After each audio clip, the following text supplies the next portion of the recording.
It's come from Bruce McLean and Dan Sepulveda from McLean Security, who are here today to also support the family. And it's come from other security companies that at other times would be competitors, but have now united in this moment. And it's come from the real estate industry that has employed so many security officers in this city.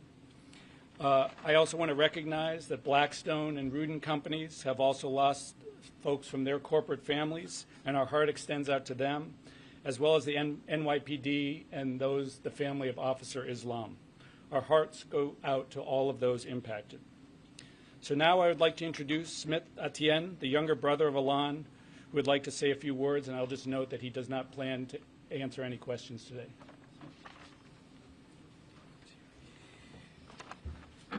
How's everyone doing today? As you guys all know, we lost a hero a couple days ago. He didn't wear no cape. He didn't have any fancy gears. He wore a security officer uniform. My brother Alan was a hard-working man. Always get up on time. Always doing overtime. Always doing his part to make the city of New York a little bit safer every day. Alan was a brother, a son, a loving father, fantastic father. He was a smart dude. As the oldest brother, I look up to him in everything that I do. He always aspired to be a filmmaker, and me personally, I'm a filmmaker. With his guidance and support, I am where I am today as one of the top filmmakers in the Haitian community, and I owe him everything. He's a people person. He's extremely extroverted. Everybody loves him. He knows how to make friends. He knows how to keep contact with everybody that he loves and cares for. It's definitely a big loss for the family. It's a loss for his friends. It's a loss for the city that we're from, Gonaïve. It's a loss for Haiti. And New York City has lost a hero. As we go through this difficult time, I ask you guys to keep us in your prayers. Keep each one of the other victims' family in prayer. And take this opportunity to look into new legislation that can help protect people like himself. People that put their life on the line every single day to do their part to make the city safer. To put their life on the line to protect others. And that's what he did. And we've been getting a lot of calls. A lot of people been contacting us, trying to help. And I'm grateful for that. I want to inform you that we have a GoFundMe set up, specifically for his kids. So anybody that's been contacting us, you can help that way. And a simple prayer goes a long way. I want to thank you guys for being here. And again, let's start prioritizing people who prioritizes us. Let's start prioritizing the nurses, the doctors, the firefighters, the security officers, the policemen. Because we don't want this to be a thing that goes on every month, every couple of years, and everybody comes out, the media covers it, and after a couple of days, couple of weeks, everybody move on and forget about the victims. I don't want to see a room full of cameras, a room full of medias, every time somebody decides to commit a cowardly act. And I think there are things that we can do to prevent such action to happen on a regular basis. At the end of the day, this is the United States of America, a country full of opportunities and resources, a country of dedication, a country that gets to the finish line every single time. And now it's time to get to the finish line to make sure we have a secure city, a secure state, in a secured country. And I think we can do it if we put the efforts together. And I hope this is the last time a family members, a wife, a mother, a daughter has to stand in front of the press for another situation like this. I want to thank you guys so much for being here again, and that will be it.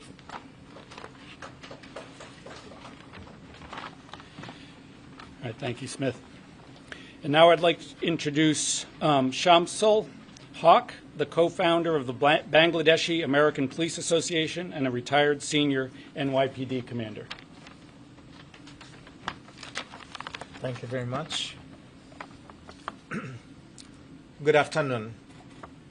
I stand before you with profound sadness and sorrow for the brutal killing of our brother, Officer Didarul Islam. I stand before you today as someone who proudly served the NYPD for the past 21 years. I am also the co-founder and former president of the Bangladeshi American Police Association, an organization that helped recruit hundreds of Bangladeshis into NYPD. I want to thank Mr. Mamdani for visiting the family members earlier today. It means a lot to the family members and the Bangladeshi community. But today I speak not only as a former officer, but I speak as someone who feels like a family member grieving, because that's what it feels like.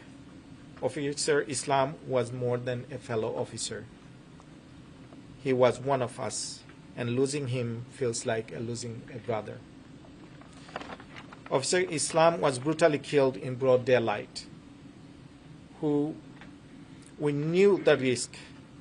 We all know the risk when someone takes the oath.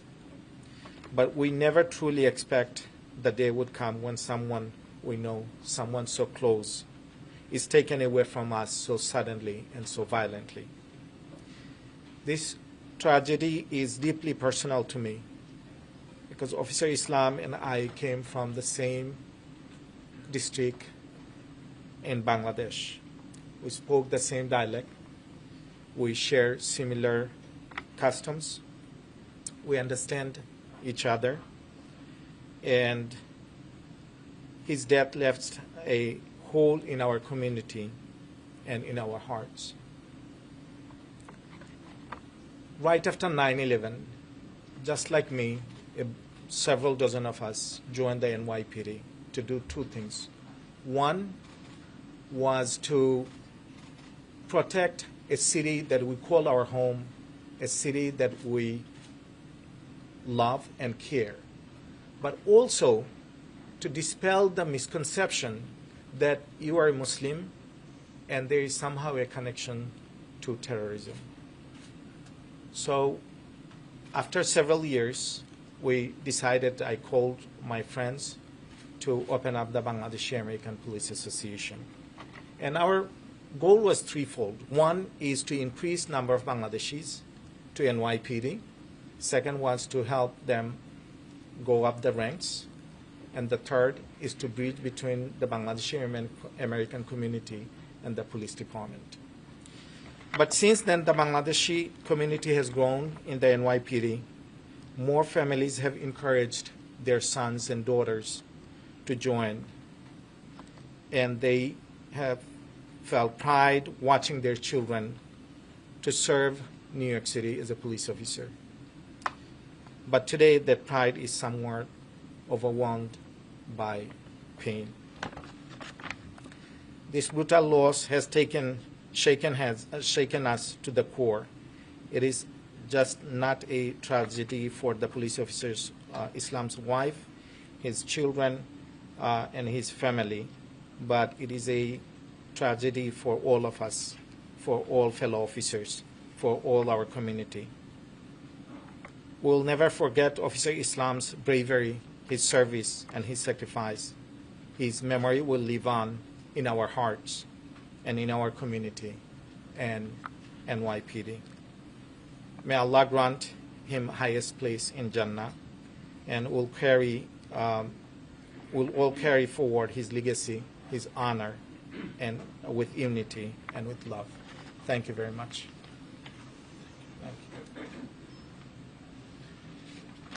And so first I would just say, Zohran, thank you again for coming to meet with us, meet with Mr. Etienne's family today. And with that, I will turn it over to you.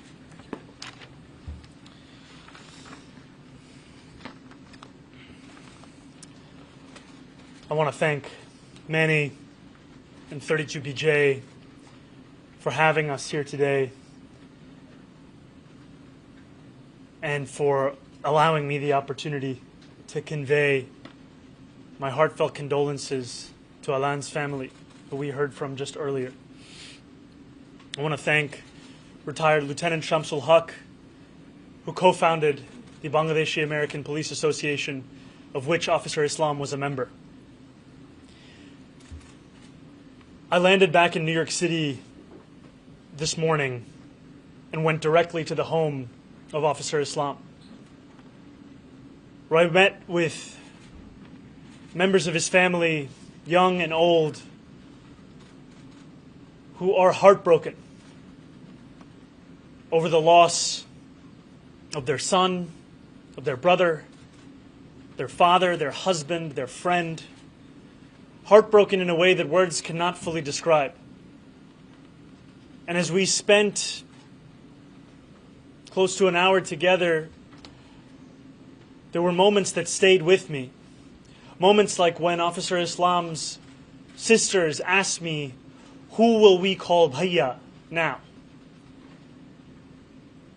Moments like when his brother-in-law told me of how it was Officer Islam that brought him to this country, that took him to get his first learner's permit, that got him his first job working at a restaurant in Union Square,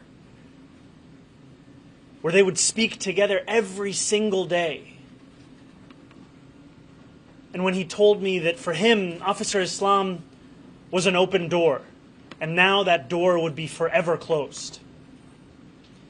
And I know that in the way in which that home is shattered, the way in which it is quieter and emptier than ever before, there are other homes across this city experiencing that same kind of loss. Other homes where families are asking themselves questions for which there are no answers. And while we grieve the loss and the murder of 4 New Yorkers, we know that there are others recuperating now in hospital, and that millions of New Yorkers are praying for them all. And while I will not say the name of the gunman, I want to talk about those that we lost. We've heard from Alan's family of a man who was the father of 2 children. We've read of how his smile lit up every room, how it was as warm as it was infectious, and of a man who did a job that is so often overlooked, and yet it is that first greeting that so many feel when they come home. And so it was him that was also in that first line of fire just a few days ago. We've heard of Officer Islam,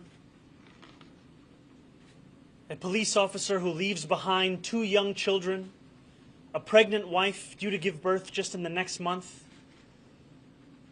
2 aging parents, one of whom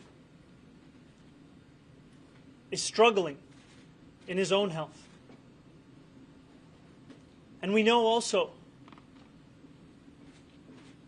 of Wesley LePatner,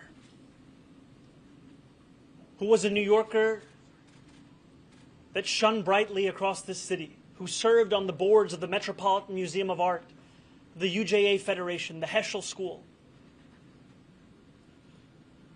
who served on the board of the Yale University Library Council, who is remembered by friends and by colleagues for the incredible achievements she leaves behind, and for the 2 children and husband that mourn her today, as do all New Yorkers. And also of Julia Hyman, a 27-year-old New Yorker who grew up here, who attended Riverdale High School, captained 3 different teams in her senior year, attended Cornell University, for which she just went to a 5-year reunion, and was remembered by colleagues at her workplace today as a superstar, a life cut short by a senseless act of violence. And as New Yorkers across the 5 boroughs and Americans across the country mourn this mass shooting, we are reminded that no matter how strong our gun laws are in this state, we are only as safe as the weakest laws in this nation. And so in this moment, the onus is on all of us to follow the words of Alain's brother and to put forward a vision of stronger gun laws. And I echo the call from Governor Hochul for a nationwide ban on assault rifles, as it is horrifying to each and every one of us in this room and beyond that a man with such documented mental health struggles was able to purchase a weapon, leave alone a weapon of such devastating capability. And we know that the consequences of national inaction, though we feel them this week in Midtown, we know that they join a list of so many other places across this country. Be they Uvalde, be they El Paso, be they Sandy Hook, be they Charleston. As mayor, I will lead calls to ensure that we pass the legislation necessary beyond New York, such that every New Yorker can rest assured that we need not prepare for the next iteration of this horrific mass shooting. And we know that mass shootings are sadly all too familiar for New Yorkers themselves, as we experience them whether on our street corners or even on public transit. And though we have made strides towards making this city one that is free of that gun violence, we know that there is so much work to be done.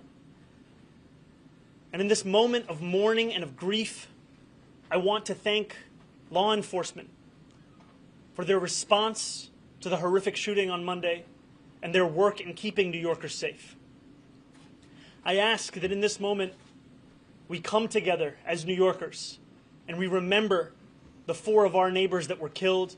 We honor their memories and we live up to the way in which they led their lives. Thank you.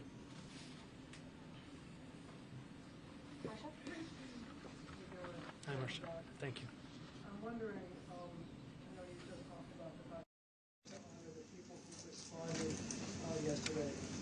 Monday, and the reason I'm asking this question is I wonder if your views about the NYPD have changed over time, especially in light of this shooting and the fact that both Governor Cuomo and Mayor Adams have criticized your past statements about the SRG, the Strategic Response Group, which didn't respond because they claim that you said it should be disbanded. Do you still believe that? And do you want to send any kind of a message of feeling to the police department about views that you now have developed? Over the course of this race, I've been very clear about my view of public safety and the critical role that police have. Officers are tasked with delivering while we ask them to respond to nearly every failure of the social safety net. And the vision that we've put forward in this campaign, despite what others may say, is not to defund the police. It is, in fact, to allow those officers to respond to these serious crimes that many of them signed up to address, and to do so by ensuring that we ask them to focus on those crimes and we ask mental health professionals to respond to calls of mental health crises. And as it pertains to the Strategic Response Group, when it was first formed, there was an intention for its use to be more akin to the manner in which it was deployed earlier this week. What we have found, however, is the city has come to rely upon the Strategic Response Group as its primary means of response to acts of protests across the city when New Yorkers exercise their First Amendment rights. And that decision in asking the members of that unit to respond to protests, as opposed to what was the stated reason, is a decision that has led to the violation of a number of New Yorkers' civil rights. And it's a decision that has been the basis of my critique of the use of the group towards that end. And what I would also say in this moment is that it is beyond me that politicians are looking to use these days to score such cynical political points on the very day that I held the father of Officer Islam in my arms, as he could not utter a single word, and as I felt him sobbing at the memory of his 36-year-old son who will never come home. To visit that family, to meet those children, to understand what this man meant to so many, and to hear from his brother-in-law that today was the day that they had timed their vacation together so that they could visit a water park in New Jersey, and that the brother-in-law's children knew they were supposed to go, Officer Islam's children knew they were supposed to go, and yet they were at home mourning a father who will never return. This is a time to honor those memories. This is a time to lead this city in coming together, not a moment to try and score the very points that turn so many New Yorkers away from politics. Hi, Mr. Mamdani. Thank you. I'm sorry that you're coming back. Thank you. I was actually just with former Governor Cuomo, and he was asked specifically, about a statement I believe you already made a day or two ago, that cheap political points, which you just said should not be scored in a moment like this. And he said effectively, if he doesn't like it, perhaps he should retract some of the words he has said previously, talking about police being racist or anti-LGBTQ, or that they should be defunded or dismantled. So this is a little bit of what Marcia asked, but as you've grown and reflected, and I feel, in fairness to you, you've been good about talking about growing and reflecting and always having conversations. Do you wish you hadn't said some of those things a few years back?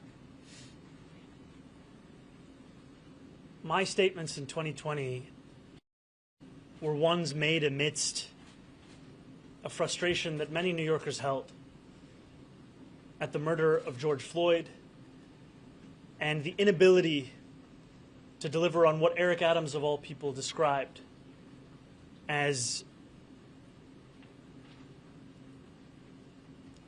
the right for all of us to be able to enjoy safety and justice, that we need not choose between the two. I know that Governor Cuomo is far more comfortable in the past, whether it be his own or whether it be in attacking me for tweets made before I was even an assembly member. What I have said time and time again is the campaign that I am leading, the campaign that I am asking New Yorkers to consider, is one that has been clear on its public safety approach. It's one that speaks about a desire to work with police officers. And what has been quite frustrating to me has been the inability of so many, including the former governor, to reckon with the crisis we face in this moment, where 200 officers are leaving the department every month. A leading cause of this is forced overtime. And all they have to offer, they being these politicians of the past, are the same ideas they put forward years ago.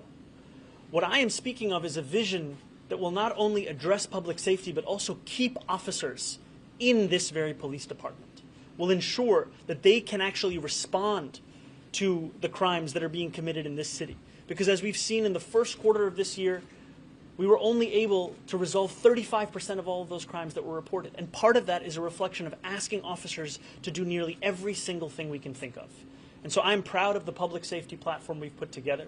And I would say that for the former governor to have spent an entire day speaking almost exclusively about me and barely about the New Yorkers who have been killed is indicative of the very politics New Yorkers want to leave in the past. We want to honor the New Yorkers who have been taken from us far too soon. We want to know their stories. They are not merely statistics. We want to know of their smiles, their hopes, their dreams. And yet here we have a former governor calling every reporter he can find to speak about tweets. What kind of leadership is that? Hi. Hi, Ms. Welcome back. Thank you. I want you actually to tell us a little bit about your trip, but first, if possible, you've said that people need to come together, and this is obviously in the same vein as Henry Hirsch's questions, but you're saying that people need to come together. Do you bear some of the responsibility for having said such negative things about the NYPD, in some instances that their tears are healing the world, or, are you saying you've grown since that, and are you part of the coming together? Do you need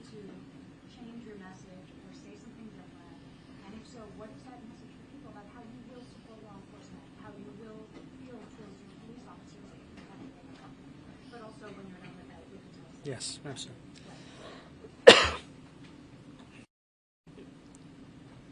To be the mayor of this city is to work closely with law enforcement to deliver that public safety. And the experience that I've had in running for mayor has been a privilege in getting to know more and more rank and file members of the department, in understanding just how difficult we have made their job. And as I visited Officer Islam's home this morning and met with another officer who told me of how she has sadly had to console other families of police officers in the past, it is clear to me, as it is clear to so many New Yorkers, of the immense risk that so many take upon when they do this work. And what I will be as the mayor is someone who recognizes the work that these officers do, who looks to ensure that they can actually deliver on that same work that brought them to this department, and who is focused on the outcome of public safety.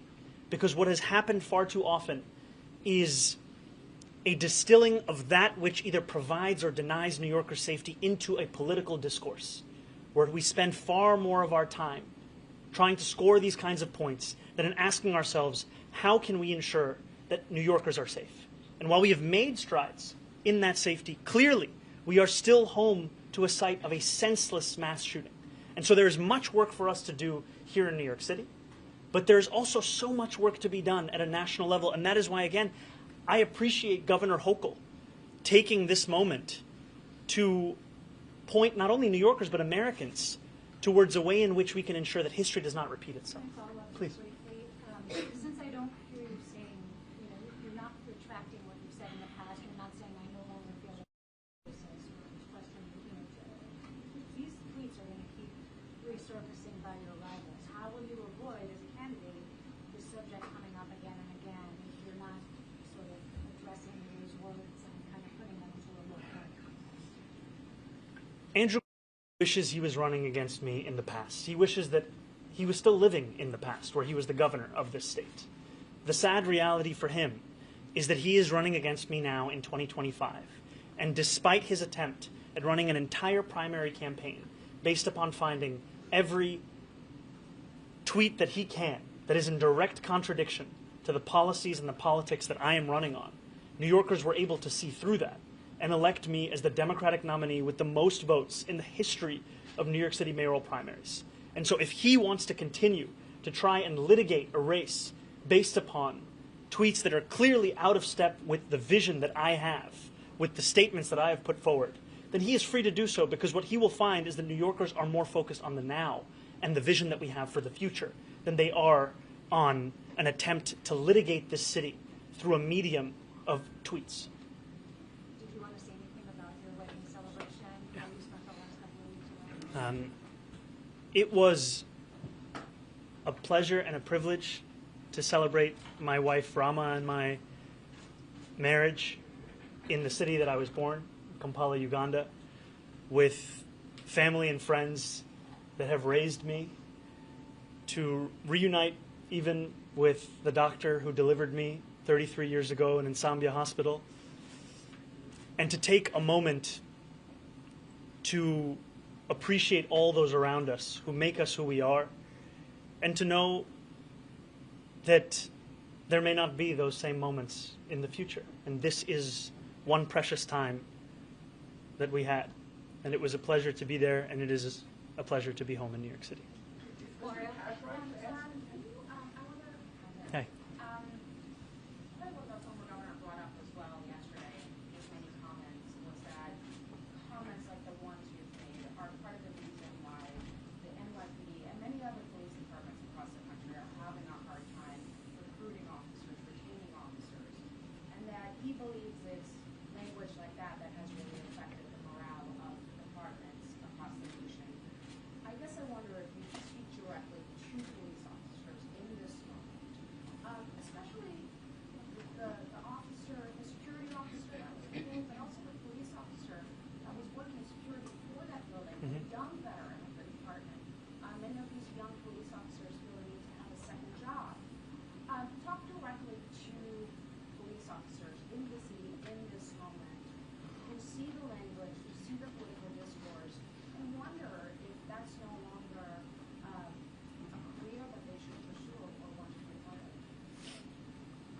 To the families of Aland and Officer Islam, and to security guards and police officers across this city, I want to thank them for the work that they do each and every day. And as we heard earlier, it is oftentimes work that is overlooked.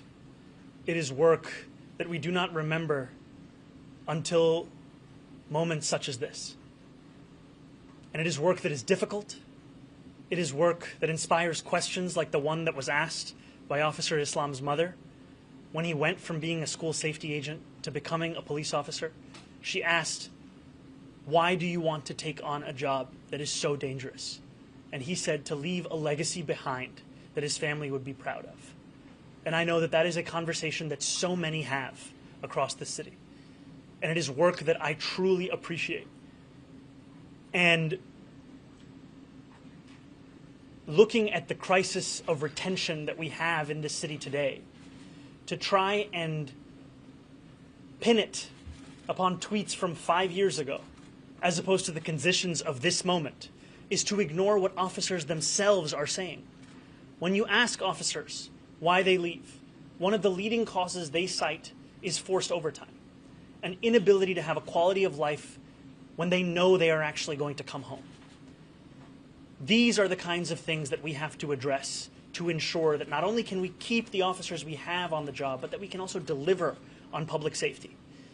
And I ask that in our focus on this, we remember the officers themselves and not the discourse that is had as if it is in the interest of those officers when often it is motivated by partisan politics. Are you going to go to the funeral of Officer Islam? And also when you talked to his family today, did any of them bring up any of these concerns, the tweets, your past policies on the NYPD? Did any of that come up? None of that came up. They thanked me for coming to their home. You know, his brother-in-law, Officer Hassan, who is serving as the spokesperson for the family, told me that in fact he and Officer Islam had seen me once in person at Eid prayers. And they had wanted to say hello, but there were too many people in between and they never got the chance. And Officer Hassan invited me to the funeral tomorrow, an invitation that I will take him up on and I will attend. And they are a family that deserve the support of this city. They deserve the support of our leadership, and they deserve to be at the center of this story. Their pain, their sorrow, their heartbreak at a man who was the glue of their lives. I cannot tell you what role he played in this community. His family lives across Parkchester, Astoria, Jamaica, a family that has celebrated him for years, that has looked to him as a person they can all count on. He had been asked by a family friend if he could help them simply attend a viewing of a home, the potential that this person could purchase their first home. And he said yes, in spite of the fact that he's working 2 jobs, in spite of the fact that he's a father of 2, soon to be one of 3, in spite of the fact of all the responsibilities he had. And that same friend called today in tears to the family. That not only had he lost a friend, that he had lost a guide, a brother, a bhaiya. And it is a sorrow that none of us can ever truly know, but it is one that we must, at the very least, attempt to understand. And that was your first stop after coming back from Uganda. Talk to me about that. You had security concerns. Did you fly commercial? Did you fly private? I know the Post reported on extra security at your wedding celebration. Was that a heightened sense of security, and did you have any issues with customs? My life is sadly not the one that it was. There are far more threats, and with that comes precautions that I wish I didn't have to take, though they are also precautions that I am immensely grateful for, especially in the example of the NYPD detail that I have here in New York City. And yes, I flew commercial, economy, both ways, and I did not have issues getting through customs, though I was prepared for the potential of those issues. And that is a sad reality of living in our president's United States. And as you said, I traveled directly to visit the family. I had called them in advance to ask if that was something that I could do. They had welcomed me into their home. They refused to let me leave until I had breakfast with them. They are an embodiment of so much of what makes this city the one that we love. And it is not lost upon me that both Officer Islam and Alain Detienne were immigrants who came to this city in the hopes of a better life. Immigrants whose own sacrifices made it possible for their own family members to have better lives. You heard from Alain's brother speaking of how he was able to become such a prolific filmmaker because of his brother's work as a security guard. I heard from members of Officer Islam's family of how a man with already so many responsibilities was still eager to help those who were in need. And as I've made calls to either the family or colleagues of all of the victims, I've heard time and time again of a sorrow and a heartbreak of lives that were cut so short. No matter if they were 27, if they were 36, or if they were in their 50s, we are speaking of New Yorkers who had so much left to offer the world and who leave behind families that cannot fully comprehend what it means to live in this world without them. Yeah, Liz. You talked about the SRG as originally created for, I guess, emergency responses as opposed to dealing with protests and civil unrest. I'm curious if you thought about, if you were to be mayor, how would you re-envision how the NYPD, like what kind of officers they deploy both to emergency response and also protests? It sounds like you want to disentangle. I think what we saw on Monday was an example of how we would want a response to look like to an emergency. What we also see, however, in this city is the treatment of protest as if it requires the same. And New York City is a city that is proud of its history with protests and its exercise of the First Amendment. And what we have seen, however, is an inability to follow the rules and regulations that protects the rights of all those New Yorkers who exercise them. And what I am interested in as an outcome is how to live up to that city where New Yorkers need not choose between safety and justice, where both are delivered. And that means abiding by the rules that we've seen on kettling.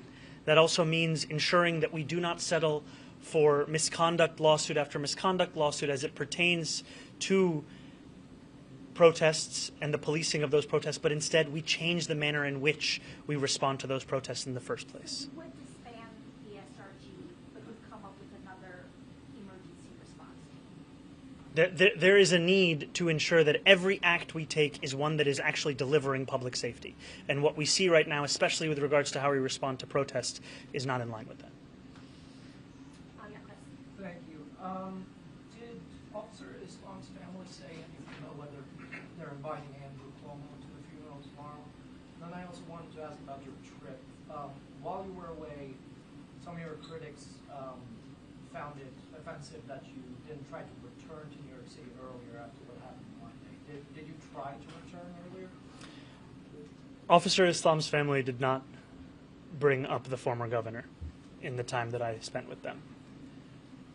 I was originally scheduled to return this morning to depart Uganda on the 29th of July. As the news of the shooting broke, my team and I looked into earlier possible travel back to New York City and found, in fact, that our originally scheduled trip was still the earliest possible time that I could return to New York City. Just curious, the phrase defund the police has essentially become relatively toxic in the past few years, given that it's a political loser now. But you have said that you do want to reduce the budget for overtime over at the NYPD instead. What exactly is the difference between defunding the police and that? How would that have hopefully calling for a reduction in overtime is a call that nearly every candidate has made over the course of this campaign, and even Mayor Adams ran on in 2021, pledging, I think, to cut it in half within a short period of time. And what it speaks to is not just the way in which that we have seen that number rise year after year without any attempt at answering the cause of it, but also to what I was saying earlier, which is that many officers who are leaving the department, of which we see 200 every single month, cite forced overtime as a reason that they depart, because they do not know when their shift will end. They are working doubles, they are working triples, and we are asking these officers to do far more than any one person should be doing. And so what I am looking to do is lead a police department whose focus is on public safety, whose focus is on retaining the police officers that we have, and on ensuring that we are asking officers to do the job that they signed up to do, not to respond to the failures of city government's ability to respond to the ripping apart of our social safety net. How would the Department of Community Safety be any better in terms of replacing what you're calling for to go away? The Department of Community Safety would not replace the work of the NYPD. It would be done in tandem with the NYPD. And what the Department of Community Safety would do is cohere what are currently a set of responsibilities that are siloed in different parts of city government. Responsibilities like gun violence prevention, homelessness, mental health crises, hate crimes, victim services. And what we've seen, especially as it pertains to gun violence prevention, is we know that there are successful strategies that can be employed that have been shown to have effect in the manner that was intended here in New York City, but are still not operating at the full scale. They are still operating at a pilot level. And that's why we have put forward proposals to increase the funding for not only the crisis management system, but also the manner in which New York City approaches gun violence prevention. And I look to inspiration for what other police departments have done elsewhere in the country, where we have seen a police chief describe the manner in which, to use his words, hugging the cactus allowed the police department to focus on serious crimes. And what he meant by that was coming to terms with the fact that the incredible number of mental health calls that the department was being asked to be responsible for was prohibiting them from responding to the very crimes that they had all signed up to respond to. Today, the NYPD receives around 200,000 mental health calls a year. And we know that in asking them to respond to those, we are also making it more difficult for them to respond to the very kinds of crimes that New Yorkers look to the NYPD to be their first responders to. We'll take two more questions and we have to wrap. Emma? Hi. So can you take us, were you asleep when the shooting happened? Were you awoken during the night? And then in those hours afterwards, I think it was like 3 or 4 in the morning where you were, did you speak with the mayor, the police commissioner? It sounds like you spoke with the families before you got on the flight. I was awoken by a member of my team, Morris Katz, around 4 a.m. local time in Uganda, and informed of the news of the shooting, soon after which we put out a statement. In the day that followed, I spoke to a number of New Yorkers, including families and or colleagues of victims, conversations that continue through this day. And I have not spoken with the mayor at this time. What about the police commissioner? I've had a brief conversation with the police commissioner. Yes. Okay, last question, Morgan. Hi, thank you so much for taking questions. So I just wanted to follow up. There was some tweets that have been surfacing, and one of them you say that nature is healing, quote tweeting one where a cop is crying, was kind of asking about it before. I just think when some people see these tweets, a lot of people in New York City have family members who are law enforcement, and it seems to be mocking a mental health of cops, where mental health for cops is already on the rise, especially those struggling with mental health. So I just wanted to give you a chance to respond and really show and explain exactly, what are going to be your intentions to maybe help with the mental health of police officers, those statements, could you help clarify and help explain, why you said what you said and what you hope to say in the future? To be very clear, as I have been over the course of this campaign, I am not defunding the police. I am not running to defund the police. Andrew Cuomo is far more comfortable living his life in the past and then attacking tweets of 2020 than in running against the campaign that we have been leading for the last 8 months. The tweet that you refer to is a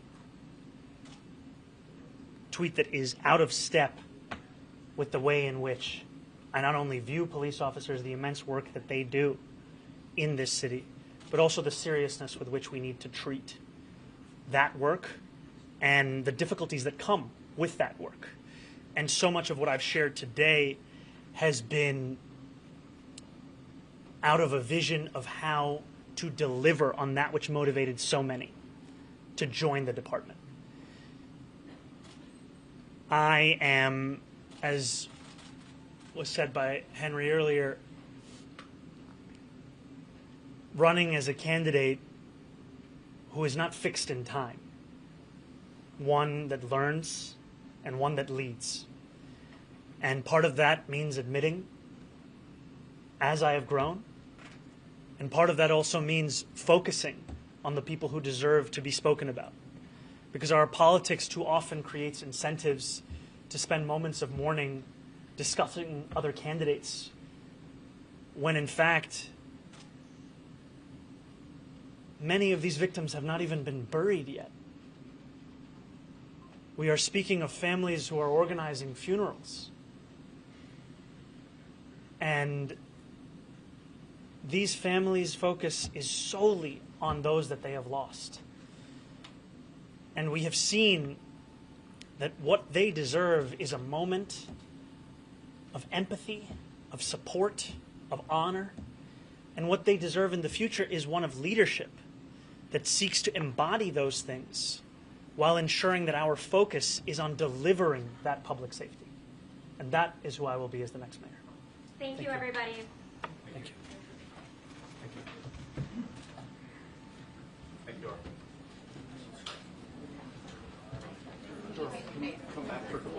Yeah, cool. Thank you.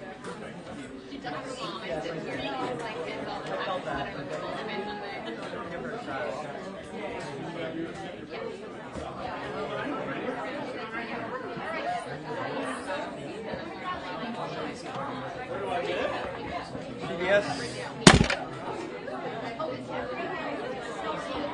Hey, uniform. Yeah, thank you.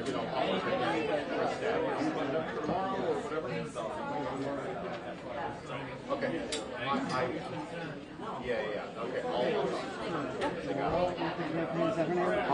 I'm not with campaign. I'm with media. Yeah, sorry. It may still be on, I forget. I'm sorry? Questions not allowed. We got it. Oh, Scotty.